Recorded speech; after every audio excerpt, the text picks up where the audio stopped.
Le Parti démocrate italien, le parti que je dirige depuis mon retour à la politique active dans mon pays, l'Italie, est un parti profondément européiste.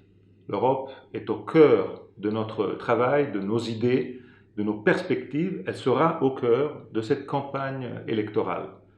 L'Europe a été toujours dans notre ADN parce que nous pensons que la coopération entre les pays et la possibilité d'avoir des solutions communes soit beaucoup mieux que donner des solutions simplement nationales ou nationalistes.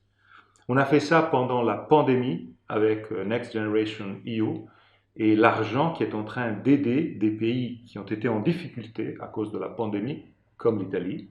Ça a été la même chose dans d'autres moments de l'histoire européenne. Ça va être ainsi aussi dans le futur. On a besoin d'une Europe forte. On a besoin d'une Europe de la santé, d'une Europe de la solidarité. Mais tout ça, on peut le faire seulement s'il n'y a pas de nationalisme à l'intérieur des pays européens.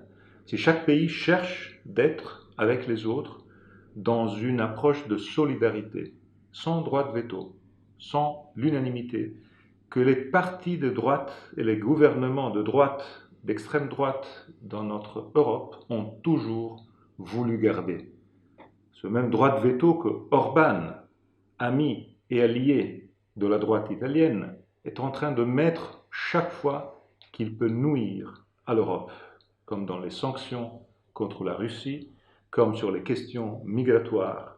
Les faits sont plus importants que les discours de campagne électorale et les faits disent qu'au Parlement européen, cette droite n'a jamais soutenu le Next Generation EU, n'a jamais soutenu la création d'une Europe de la santé et les choix de solidarité en faveur des pays en difficulté comme l'Italie.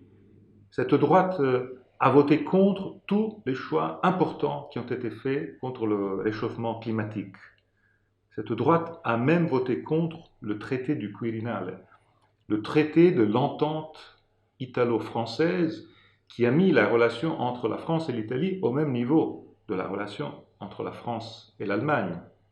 Eh bien, ce traité du Quirinal est très important pour rendre nos deux pays encore plus proches les uns des autres, pour être plus protagonistes en Europe. La droite italienne a voté contre. Et ça, c'est les faits. Et contre les faits, les discours de campagne électorale n'ont pas une capacité de les effacer, ont seulement la capacité de les rendre encore plus évidents.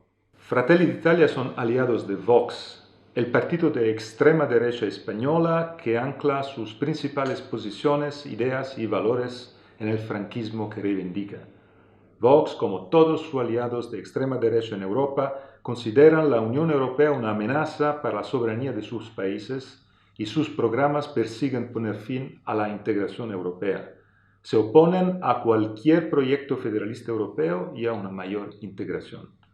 Vox, como sus aliados de extrema derecha en el resto de Europa, representan el ultraconservadurismo, el negacionismo del cambio climático, el ultranacionalismo, el anti-inmigración, el anti-LGBTQI. The Italian right already ran the country. Back in 2011, the last Berlusconi's government sent the country close to a bankruptcy. We needed years and years of sacrifices to overcome this dramatic situation. The Italian citizens remember very well them.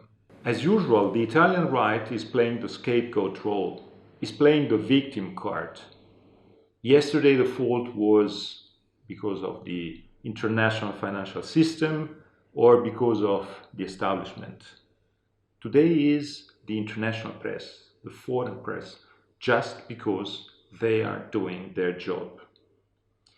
We will keep fighting to convince the Italian voters to vote for us and not for them.